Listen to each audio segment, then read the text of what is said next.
This is Sydney. Hey Sydney, it's Brandon from Castleberry Industries. How are you? Good, good. How are you doing, Brandon? I'm fantastic. Hey, do you have a minute? Yeah, I do. It's so good to hear from you. Perfect. Absolutely. So we got some really good feedback, Sydney, from the conversation with Ted, and they're very interested to move forward. That is outstanding news. So they Tell me felt, more. yeah, absolutely. So Ted was really excited that you fit in with the team, felt there's a great technical background, and really see a good future here for you as well. So we want to move to the next steps and present you an offer. Wow, I wasn't expecting it to move this quickly. That is awesome news. Well, we try to do our best here. So, recovering from the notes, and I wanted to go through things with you to before I can send you the actual written offer. So, this role, as we talked about, is a senior analyst, right? So, it's a promotional side of things for you from your current role. Looking at the offer and the details of the compensation, right? And we did some analysis behind this. I know where you're currently at, and we were able to get you an increase. So the new base salary we're looking at is 100,000 from your current 90. So this is about 11% increase. It's a consistent bonus structure, so it's a 10%, so very similar to where you were. So if you look at total compensation, you were going from about 99,000 now to 110,000. The other side of it is our benefits do start on day one. And our 401k is actually a little bit better from what you told me from the 4%. Ours is 6% match. So you get a little bit of extra bump there as well.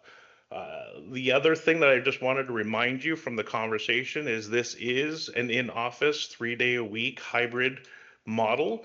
And we're super excited for you to join and grow with us and, join the organization.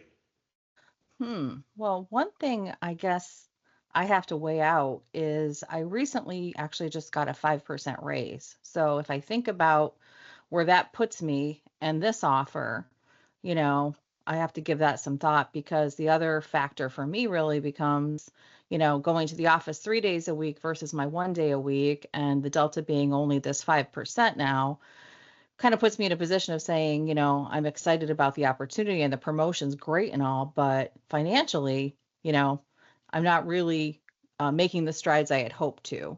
Well, And, from our original conversation, you also felt that you weren't going anywhere in your current role. This is a promotion. There's some growth opportunities here.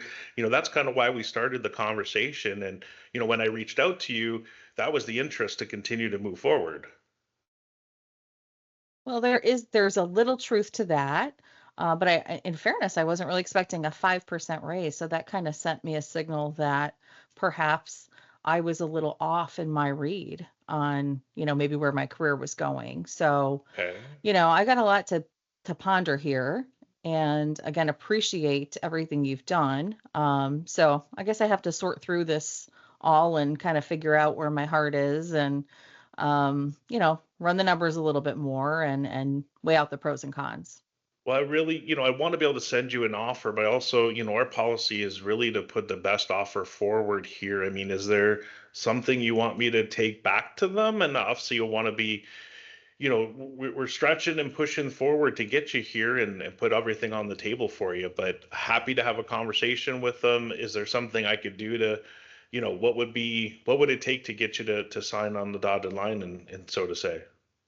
Well, I mean, maybe this is goes without saying, but the 10% on top of my current salary would certainly make it a lot more, uh, I guess, a lot shorter thought process for me.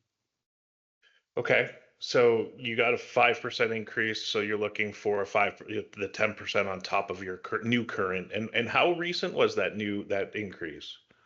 Just went into effect like 2 weeks ago. Okay. But you didn't know that was happening. So I guess I'm trying to, I put all the apples on the table here, right? And we were built and having those conversations. And I know we started the process before, but those little things when we reconfirm would have been really helpful. I mean, I'm just doing my best here and advocate for you as best as I can. So let me see what I can do there. I appreciate it, Brandon. I know you're really fighting for me, and I hope this doesn't go sideways. Like I said, I've got a lot to think through, and hopefully, I'll hear something back from you in a day or two, and we can keep the conversation going. Yep, let me take this back. Let me go have some conversations, and I will be back in touch. Thanks, Brandon. Bye. Appreciate it. Have a great one. Bye. You too. Bye.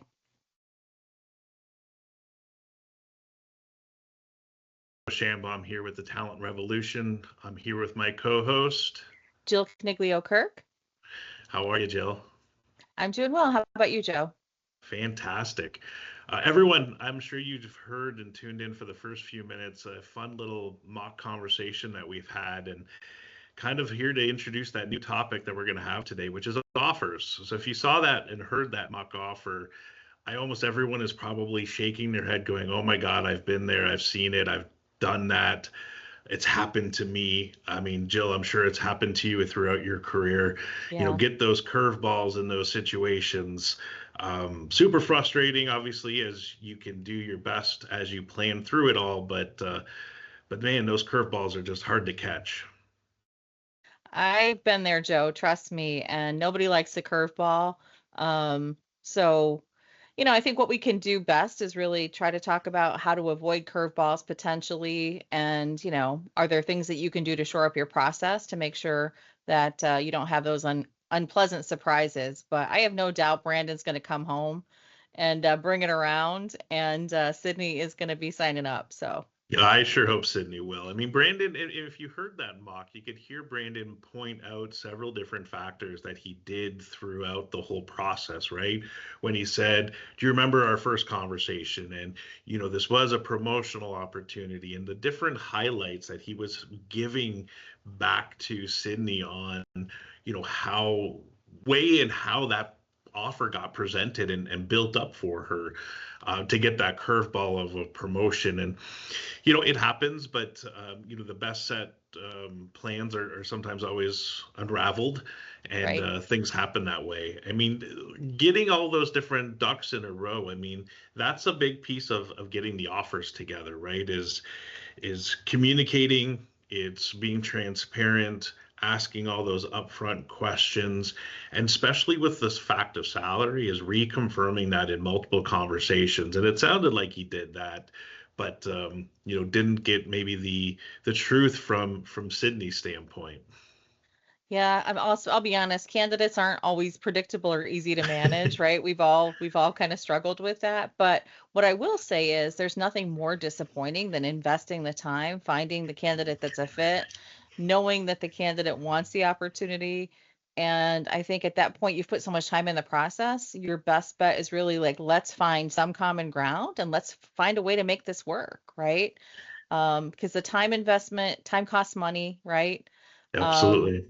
and I think it's a clear illustration of how do we perhaps and maybe money's not the answer, but how do we continue that dialogue, try to get everybody on the same sheet of paper and get that offer kind of closed and get that alignment so we can make sure our candidate is ready to start. Yeah, in that scenario, there's not that far off in compensation and money. And there's a couple ways that I would go about going after that is whether you increase the base salary or not. Maybe there's a sign-on bonus or something else there.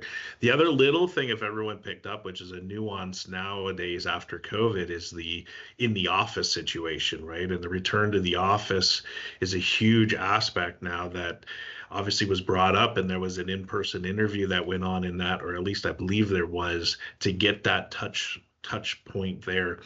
But to combat that, that's a separate piece, and that's a conversation maybe that you connect the hiring leader with the person to help firm up that offer in the end.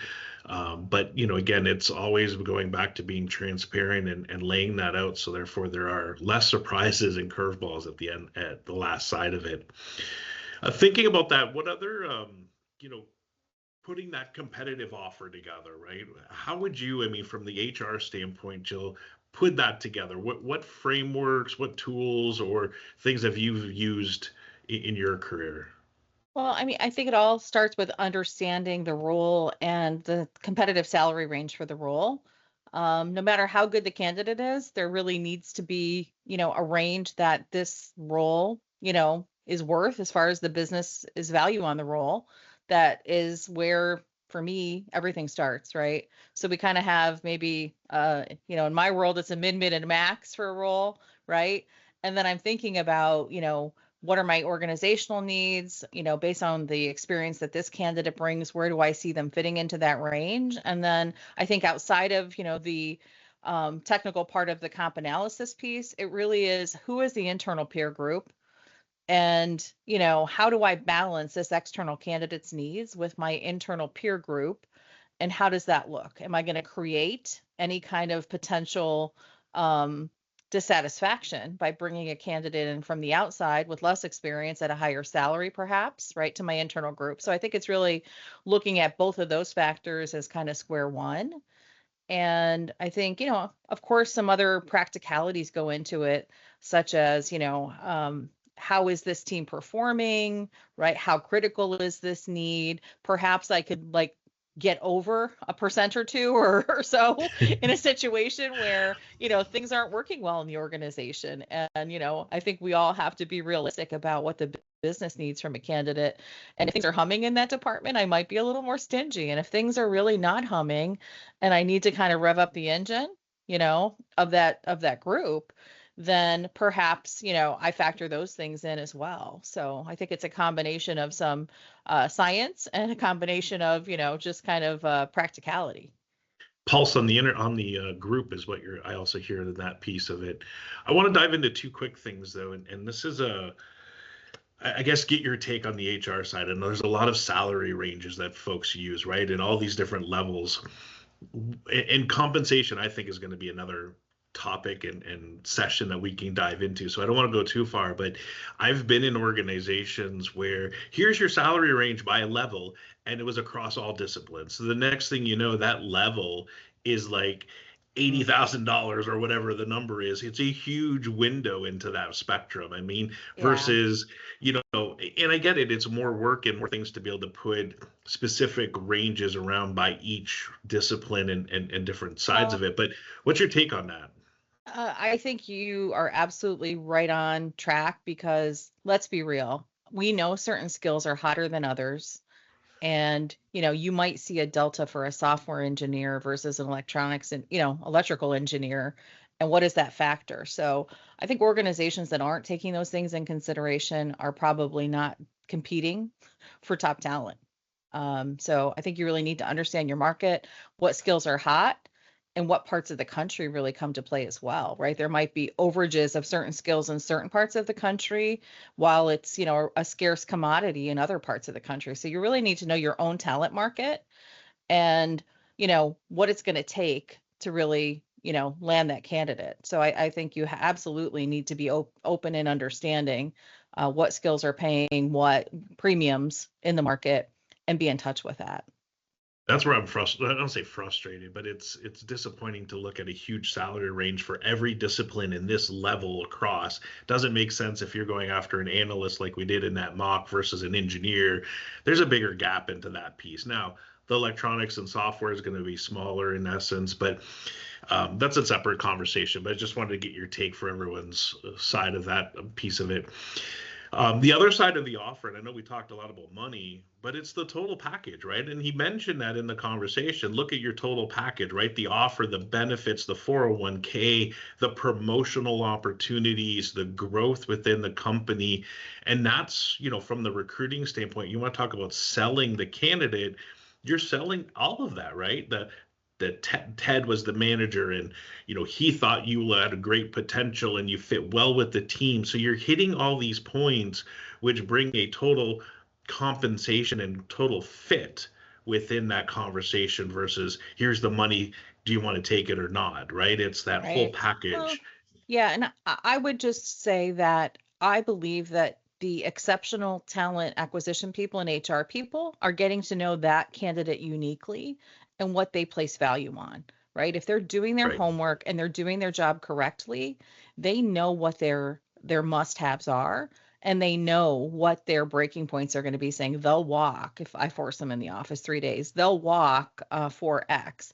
So I think it's not as much about you're obviously correct in saying understanding all of those things and what buttons you can push and how to sell that whole package to the candidate's important. But I think what is more important, that exceptional professionals do beyond what you described is really saying, I know this candidate and I Right. know what's meaningful to them. I know they're, either have a family or they don't have a family, you know, not that you have to probe and ask those questions, but those things may lead you to understand medical important on day one is absolutely critical to this person. They value 401k. Um, there are other candidates out there. Maybe it's all about potential growth and what Hmm. investment this company is going to be making me. So I would just say every recruiter or HR professional who's working in this realm needs to understand that candidate and what that offer needs to look like and what those bargaining chips are, right? Because certain ones have a way more important value and an emotional value that, doesn't, there's a price tag on everything, but sometimes that emotional value really is important, right?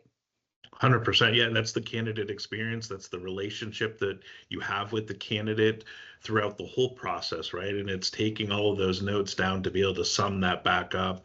And while you're putting that together and that whole offer discussion that you're having, the one thing that I would say that was missing out of that mock was really the experience having it with the manager, right? The manager didn't come into that conversation Hmm. giving that extra level of we want you, right? We feel this, and Right, then right. questions regarding the position or the role or the group. Yeah. I could see that as a added value in that Well, discussion. and I personally think that that is the next phone call, that Brandon needs to take that to the manager and say, hey, Brandon briefed me on the conversation, Sydney, that you had today, and have an open dialogue about all of those important things around development and all those other things, saying, hey, I want you to know we are going back to the drawing board, but reinforce all of those things that Sydney found important, as far as her Yeah. attraction to the opportunity. And I think involving the manager in the process is really a smart strategy, especially when things are a little bit rocky. And of course, every company has their own approach and, how they want to handle situations like offers. Whose job is it? Who's involved in the process?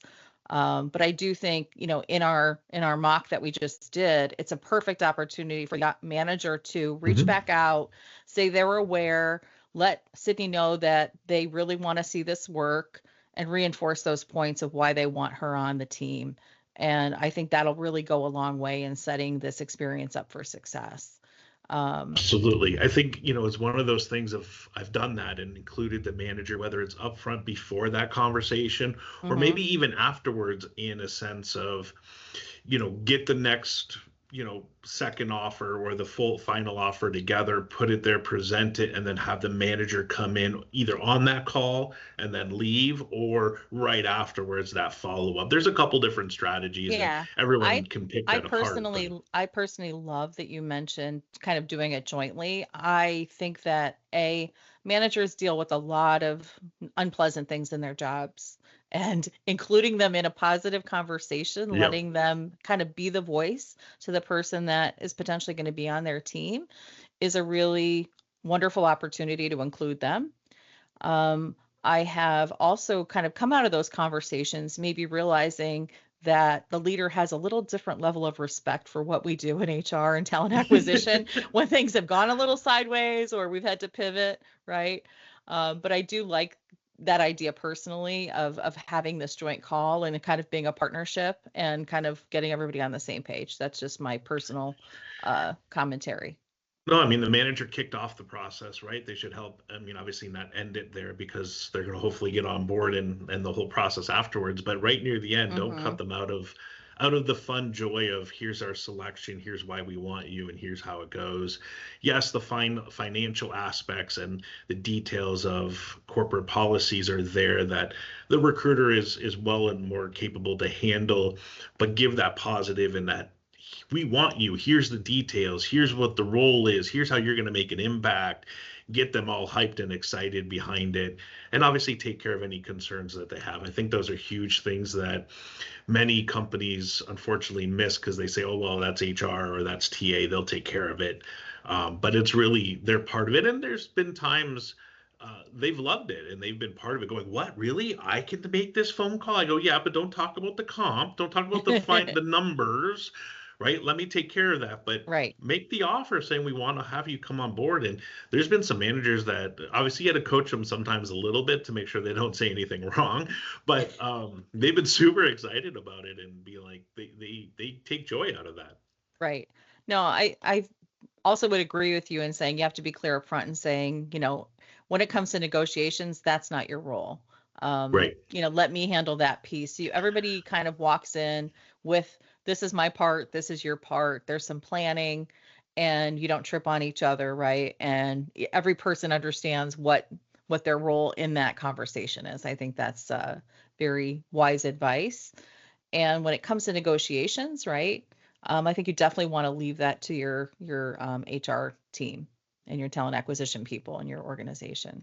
Speaking about negotiations, and if you heard that conversation at the start, if you haven't, go back to the start of this session, everyone. But the flags, right? There's a couple flags that I think got pointed out in a positive and negative way, right? Sydney was excited. It was, oh, great. You sped the process up. I didn't expect it so soon, which is a positive. The tone of her voice was positive in those things.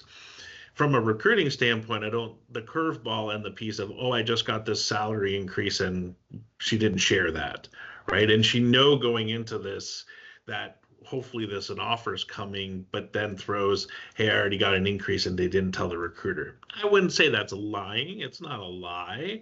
It's not disclosing everything. A little bit of a flag, not major, but did you see any other flags in that conversation, Joe? Well, I mean, I would agree, not being upfront with the recruiter saying, hey, there's been a change in my comp. I know we're in the middle of this process, right? That was an opportunity for Sydney to kind of reach out, probably like maybe in a note saying, hey, I know we Right. were initially talked about this, I just want to be in full disclosure. So I would agree, the ideal candidate is maybe being upfront about those things. But I also think it's fair for us to recognize, especially when we're dealing with non-HR professionals, right? That they are awkward and they don't know how to handle those situations. So I think it's definitely real world, and we see it. We see it often when people really don't know how to navigate those conversations, right? Um, so I would just say for me, I could see both sides of it. I think the Yep. ideal candidate is being upfront, and hopefully the recruiters maybe continually inviting the candidate, say, hey, if anything changes along the way, Right. please make sure you keep me in the loop, right? So maybe there's opportunities there to kind of beat that into the candidate. Um, perhaps, right? Yeah. And we could tell candidates, things till we're blue in the face, and perhaps they don't follow that advice anyway, right? Then So the other nice part is she was positive and hopefully this can work out where, was interested in the role, doesn't want to ruin this opportunity. So there were some good flags the other way, right? mhm, Showcasing mhm. that um, she was, listening to that. Obviously it was a mock everyone, but I felt that that's something I could have turned around with the right, maybe a little bit of Right, some type of comp structure piece we could have put right, together to make that deal right. happen. So Well, and I think that the example illustrates a real world situation we're seeing today, where there's also an intangible, meaning time in the office, this yeah. hybrid, how many days a week, that comes to play, that it's hard to put a dollar sign on when you're really, looking at offers for candidates. But I find that that is becoming more and more the trend, where there's something that's not a kind of a nut or a bolt that's really kind of got candidates' attention, and that's what they're fixated on. So I think organizations need to take a step back and realize those things. Perhaps can they communicate those things more upfront in the process, right? What are the strategies organizations want to take to not have that disconnect later? Um, you know, I do see that becoming a trend, and it becoming somewhat of a more challenging situation to solve than, some of the dollars and cents issues. Yeah, there is, and I don't know what the answer is, and I've tried several things in my career, and there was times I know we do stories at different times, but this one comes up really well here, where we were having some declined offers in a certain particular area, and it was like, what are we going to do? Because they weren't they were all of a sudden not willing to relocate, and then all of a sudden their partners weren't interested in moving as well, so as part of the relocation, and then the comp was an issue, and it's like I had the recruiters honestly do a recap. So it was a recap of the conversation, then sending that email off to the candidates and then making them in essence respond saying yes, everything is correct. So you said you're willing to relocate, you said your salary is X, right? Mm-hmm. Not it wasn't a binding agreement, but at least it gave transparency back to twofold. A, the candidate saying you did agree to this and you did say yes, right? That's not going to hold them in any court. It's not like you're going to take them to court or anything. Right. But it's also back to the hiring leaders and the other HR leadership going, listen, guys, this is what they're telling us and this is what's happening, right? And they Right. confirm those things. So it was a little bit of CYA going on in those situations because we kept getting burned in that situation. And it was like, not trying to point the blame somewhere else. We've got to, TA's got to be held accountable to find the right candidates to go through. But, I know we want to talk about metrics, but this was part of the metrics piece of declined offers. You think Mm-hmm. about cost of interviewing, right? You go through all the way through the process with managers and multiple levels of interviews. And next thing you know, they're declining and that they were selected. So great, we got the right candidate. Bad, they didn't accept.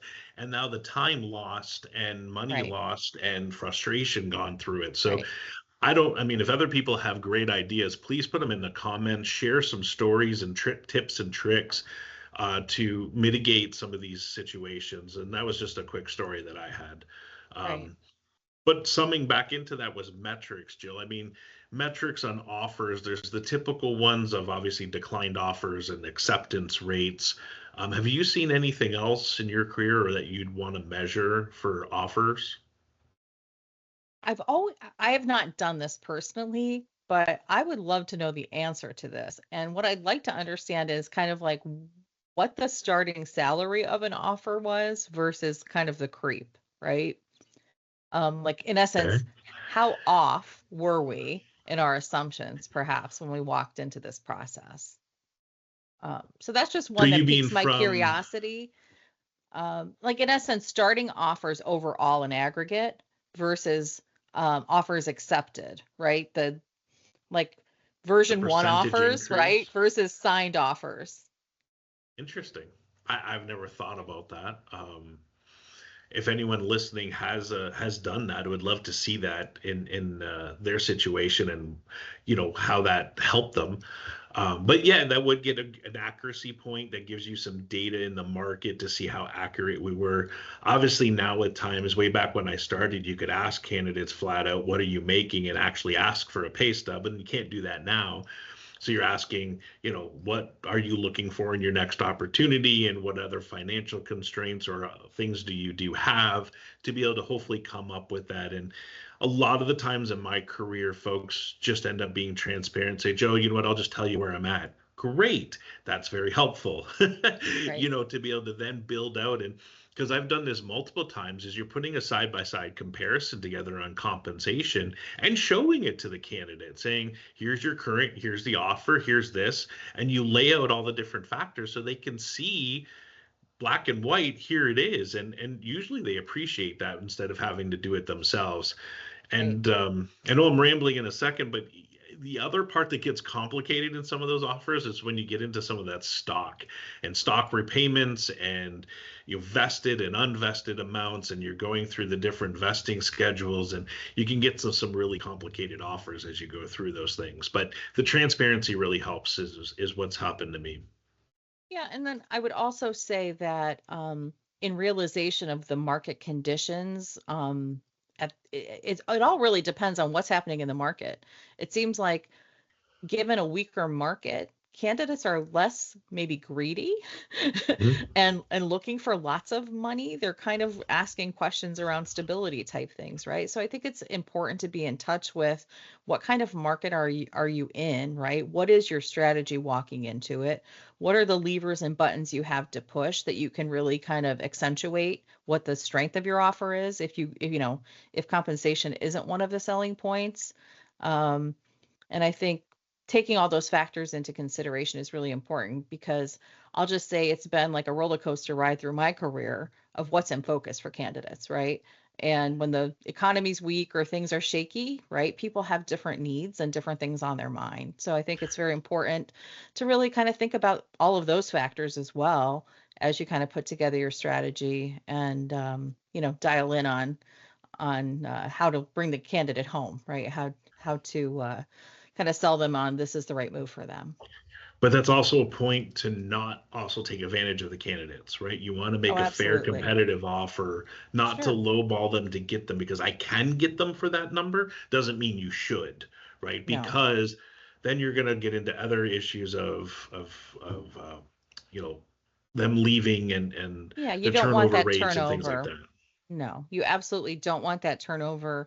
No matter what your strategy is, you have to make sure you're being fair and competitive with your candidate, and that they're coming in kind of all in, right? And that they're Right. excited about joining. They feel they have a fair offer, that, this is a win-win. So I think that's the goal, right? And if you haven't achieved that, then you really should rethink, you know, what your tactics are. The other side of the strategy around data around offers is really trying to get a full disclosure on why they've declined, right? What was it? What really set it apart that they didn't want to take that? Because then you could use that data. Was it salary into another offer? Was it relocation? Was it, Right. a variety of different situations? But getting that really data points from them, that's where you can get a really good Yeah. strategy. Well, truthfully, I think one thing we didn't touch on that I think is really important, we mention at least, is counteroffers, right? Yes. That's the big threat. And, how do we navigate those situations? And, I think we're seeing an increasing number of people actually boomerang back into old companies. At least I'm noticing some trends like that when I watch LinkedIn postings, that people are kind of coming home, so to speak, to an employer they worked with previously. Um, so I think the counter offer threat is certainly real, but if you do your homework up front, both on the, HR talent acquisition side and on the managerial side, to your point with Sydney, right?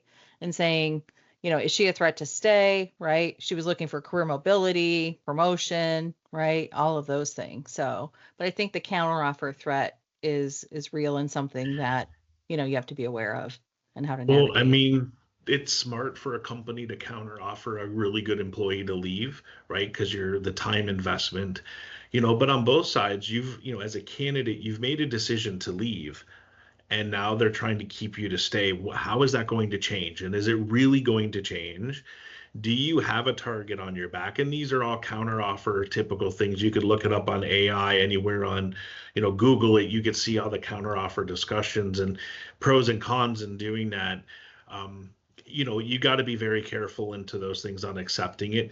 But the other factor is you got to look at cultures, and the cultures in different countries. It's a very common practice, and there's a few that we can talk and debate about that happens, and I want to say it's common practice, and that's another thing you have to be aware of into those Sure. countries when you're looking at global recruiting or even regional recruiting, depending where you live. Those things get really play into it, and that counter offer is a huge drop off point, which is frustrating, right, for everybody in those things. But counter offers, you as the recruiter, you're giving that conversation, you're kind of rebuttering, reconnecting back on all those topics on why they've decided to Right. leave, and that's where that candidate experience and that communication stays. Your job isn't done once they accept. Right. Your job is kind of done really after they've started, right? Right. And that's usually a little bit afterwards, and keep staying in communication. And that, I know onboarding and pre-boarding is a whole nother chapter that we're going to talk about another time, but that's huge to be able to help support, a good, obviously, offer conversation, but that, Right. next phase into actually getting them on board. Right. And I know we all don't want to hear this earlier in the process, but truthfully, I think most counter offers can be almost somewhat sniffed out if we're really being honest with ourselves about red flags we're hearing early in the process, right? So I think that probing and getting to know your candidate is essential. And I'm not always. Of course, there's always the, big surprise and there were no warning signs, but I think part of that the way to mitigate that risk is really through that probing and dialogue and the why, understanding the why, the career motivation, and taking the time with the candidate to listen to them, because sometimes they need to say all those things out loud to really help form their mental readiness to make that move. Mhm. Because let's be honest, it's scary. Starting something new is scary. It's like, do I stay with the devil I know or the devil I don't know? Right? Yeah. Are the, so let's be real. I mean, anyone who's been on the side of making a decision, especially in a long-term career, it's a scary thing. So I think, that's that counteroffer could feel like, well, it's the devil I know, right? Or, the Yep. what ifs. What if the economy tanks? What if I'm the new guy, right? In my current company, I'm not going to be the first on the chopping block, right?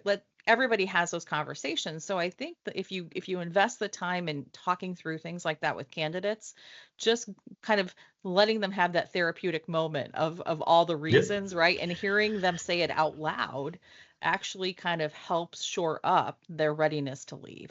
And I think that's something that everyone can do that doesn't cost anything other than time to really have those conversations. So It's time, and that's part of the relationship that you're having with that candidate and spending it and working with them. And you're going through the phases of a relationship, like we talked in the previous episode of, right. you're getting to know them and their motivations and their concerns as they walk through it. And that's the job of the recruiter, to really, at the right moment in time, poke at those things, right? To make sure that they're actually ready and not just Mhm. listening and trying to see what they're worth, or what's out there. Sometimes that's okay, because you've poked a bear, and they're very passive into those things.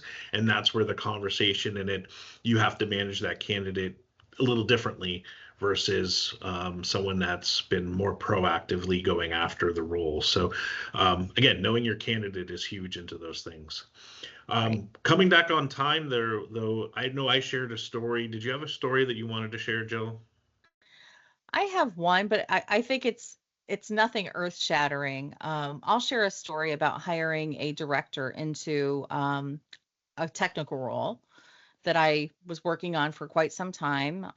It was a new product area for the business I was working in. So, it was really essential that we went outside to find that talent and, went through the whole courting process. The person would be walking away from a long-term career in another company. But of course, at the 11th hour, they brought up a surprise about the stock that they had and how much wasn't going to be vested, right? And what was this worth and all these other things, which was significant financially, to the bottom line of what the offer looked like. And, it was kind of an aha moment to say, like, how did that not come up earlier in the process? Right. So, um, in the end, we were able to bring the candidate in. It was costly.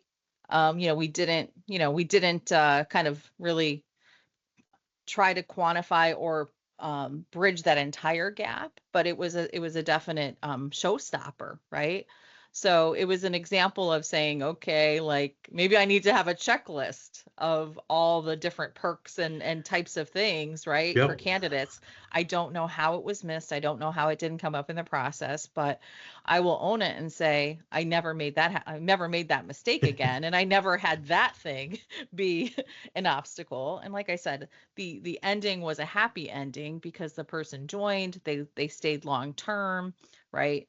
It was a solvable problem, but that late learning of that really threw a monkey wrench in things and really almost kind of blew it up. So for me, the takeaway from that situation was I need to sometimes not expect people to volunteer information. I need to kind of dig and throw out examples and, find other ways to get at information with candidates to make sure that I don't have any 11th hour surprises. So, Yeah, they're fun, and when you get into the stock and vested and unvested and this whole schedules, and it's a complicated process, right? And it gets down to being a financial analyst at times, especially on the recruiting side of it, showcasing it back to them so they can all understand it. Because I've had some where they had different bonus programs. So when were those getting paid off? And then our bonus program into quarterly pieces, and then different other incentives and a couple different offers. And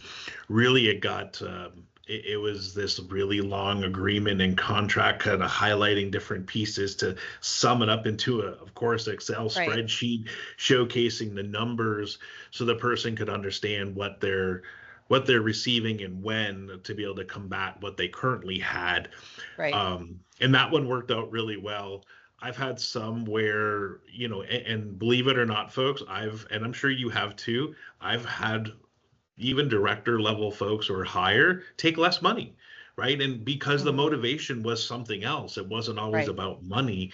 Yeah. There's the opportunity, the growth, the other things, their current situation to that side of it. Right. And that's really understanding the candidate and what they're willing to Right. do.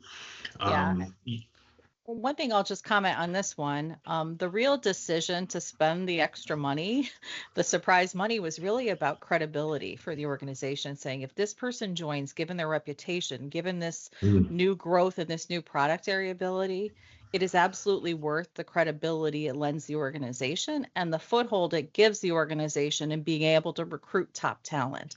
People are going to follow this sure. person, right? So it was almost a way of saying, okay, I'm going to save all this money that I'm giving this person on recruiting fees, and I'm gaining credibility in the market with customers and other people. So, that was kind of part of it. But in any case, like you said, we all have a story. And I think as we want to really think about offers, we need to think about what does this candidate bring to the organization? How do we best craft an offer that's fair, competitive, and how do we bring the candidate home, right? Because nobody on either side of a process wants to invest so much time and kind of walk away empty, right? Without the win.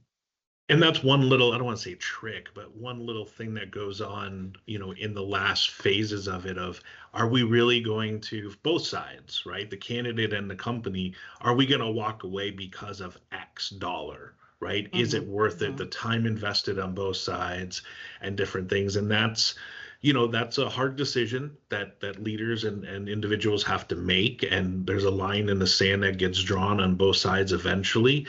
But that's the sum of it all is, how can we get to the good arrangement that's competitive for both of us? How can we, get this partnership, because it should be a long-term partnership, and come in shaking hands, not being adversarial and upset into those things, right? So the little bit of the win-win, but as long as it doesn't break the bank and make sense for the organization, make sense for the candidate. Right. And really, the other sum up that I would have is on the whole offer discussion and conversation is communication, disclosure, transparency on both sides, right? And nowadays, especially with pay transparency and everything else, just talk about it. It's not scary conversation. Let's put it all on the table instead of wasting time. Where are we at? What are we? Can we do? Do we think we can get to an agreement within whatever dollars, and be flexible to be able to drive through that, because it's a long-term commitment on both sides. Absolutely. And I think you were very on point in saying that at the end, no matter what happens, how difficult the negotiations are, we have to shake hands in the end and be excited about this new beginning and leave all that in the past, right? I've seen some people Yep. feel a little beaten down, a little negative, right? And hold some animosity. That really can't happen. The whole point of this is starting out a new relationship together. And I think no matter what happens in the negotiation process, if we get to a win, we get to the signed offer, we get to the candidate starting, we all need to kind of say, this is day one, right? We've gotten to know each other a little bit, and let's walk into this on a positive note. Absolutely. Let's celebrate, enjoy, and hopefully they bring a referral in as well. So sorry, I had to put There's it in your on the recruiting TA side. guy hoping for the You know, referral, right? I'm absolutely. with you. That saves a lot of money, and we love our third party recruiters. We're going to talk about that and bring potentially some of them on down the road. But we also love the internal sourcing and the money that saves the company. So Absolutely. Well, everyone, hopefully you enjoyed. If you have some stories or comments, please would like to share, please put them in the comments. It's a very fun topic that everyone has some good stories and conversations about. So hopefully you enjoyed the mock conversation we had at the start, and really appreciate you to join and follow and share it with a friend. thanks, everyone. Bye.